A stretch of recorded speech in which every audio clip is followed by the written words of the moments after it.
Hey everyone, I hope you're all doing well today. This time we are going to be talking about Stinger on the NES. Do you remember when Konami used to make, games people wanted to play? I know it's been a while. The Konami of today seems to just kind of not really care about video games and is more focused on pachinko machines and that sort of thing.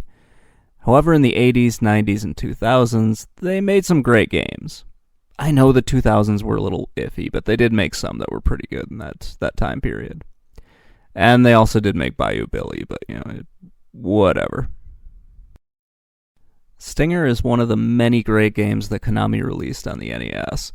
It was also a game I didn't really know about until, really paying more attention to the internet and paying more attention to the collecting community for retro games. I was just going out on my own in the late 90s, didn't really know what was out there or how much it actually cost or what I really wanted. And then I just started buying everything, and that was kind of how I discovered Stinger. Bought the game, didn't really think too much of it, stuck it on a shelf like an idiot after I made sure it worked, and that was it for a while until I decided to kind of start revisiting some of the games in my collection. So Stinger is a shoot 'em up that alternates points of view. It's also a very cute game that feels a little bit like, you took a few hits of acid. I compared this one on Twitter to, a game that might give you a contact high if you play it. And that's really how it feels at times, because you're fighting a bunch of indescribable objects. You're doing some weird stuff that you've done in other video games, but it just kind of feels different. And you're picking up random things off the ground that don't really make a lot of sense, and you're not always sure exactly what they're going to do. Like many shoot-'em-ups from the 80s and 90s, Stinger is a 2D game.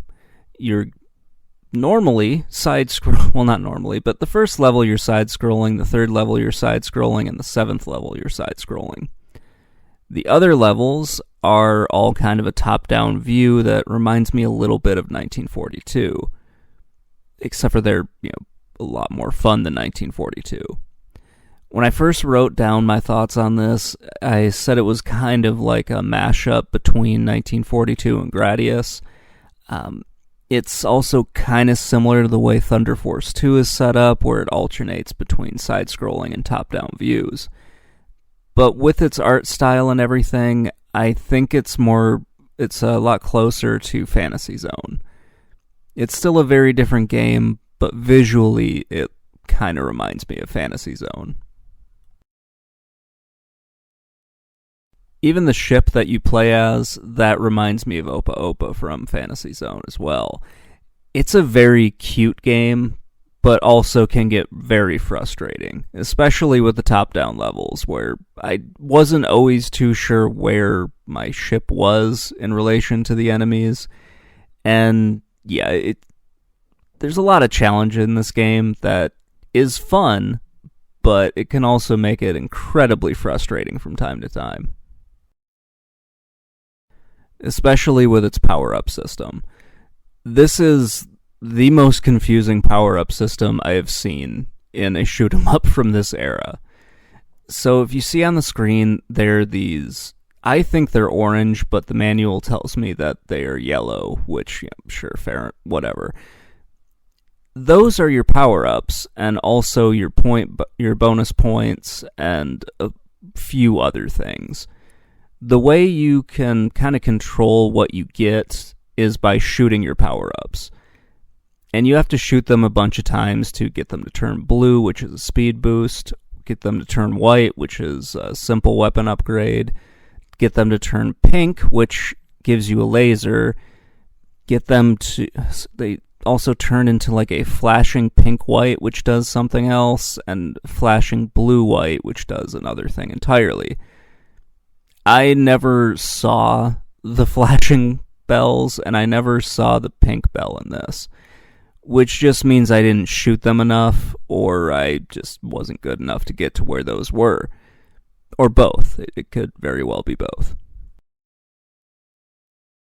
bells do add an awful lot of just difficulty to the game, because you're trying to juggle them in the air while, avoiding enemies at the same time and avoiding projectiles. It can get very frustrating to go through, especially when you lose track of them, and you lose track of the position of your ship, and you're just trying to make it through the level while also keeping your little bell alive. Or at least keep it on the screen. I shouldn't say keep it alive, but it can be a very frustrating game at times. However, it isn't frustrating in a bad way. It's frustrating in a, I want to keep doing this and I want to get better at it way. It reminds me of all of the other shoot 'em ups from this time period in that respect. Like, I compared it a little bit to R-Type when I was writing this down. It's much easier than R-Type, but it has that same level memorization that you need to get used to. One cool thing with this is it has unlimited continues, and the way they set up the continues is very nice. You don't start the whole game over, you start over from the level that you were on. So if you die in the second level boss, you start over at the beginning of the second level. Let's talk a little bit about the bosses here for a second, because they're weird, like just really weird. While being incredibly weird, they're also very big and seem to exist in their own little space. So I'm fighting a giant slice of a watermelon here, which is something that I never thought I was going to be able to do in a video game, and I also wasn't sure if I wanted to do it. But then once I did, I was pretty happy about it. The second level boss is honestly much easier than this. He's this weird red, almost Goomba-like thing, and he shoots spears down at you. It's kind of strange, but it's also a lot of fun. You know that you are at least getting close to the boss when the enemies stop coming, and you know that the boss is there because the screen will start flashing, which can be a little bit of an issue if you have problems with seizures or something like that. Like every other game, there's a pattern to the boss. Once you get to know that, it's pretty easy to deal with. The third level boss was the one that I had the most trouble with, and that's just because I wasn't getting his pattern down. And every time that I made a mistake in this game against some of the different bosses, I didn't feel like it was the game cheating me. I felt like it was me screwing up and just, not really doing things right. Which made the game a lot easier to deal with. You don't ever want to feel like you're getting cheated from the game, and it really wasn't until the third level boss that I really felt like the game was just kind of being a dick. Overall, though, the game is a lot of fun. It was great to play this. It was really nice to play a game that kind of respected the player a little bit more and didn't say you only have 4 or 5 continues and then that's it. Gave you unlimited number and you could deal with that however you wanted. It was great to play a game like that. It just made me feel a lot better about, just about losing, trying different things, and not getting too concerned about what was going on. It was a lot of fun. When I started doing more research on this, because I wanted to find out what other games were, in this, especially when I found out that Stinger was the second game in the series, the first game was TwinBee, and the third game was TwinBee 3, and those were not released in the US, at least initially. And I was a little confused and wanted to find out more, so then I stumbled across the entire TwinBee series. And I was a little upset to find out that we didn't get the arcade games, and we didn't get the sequels. At least not right away.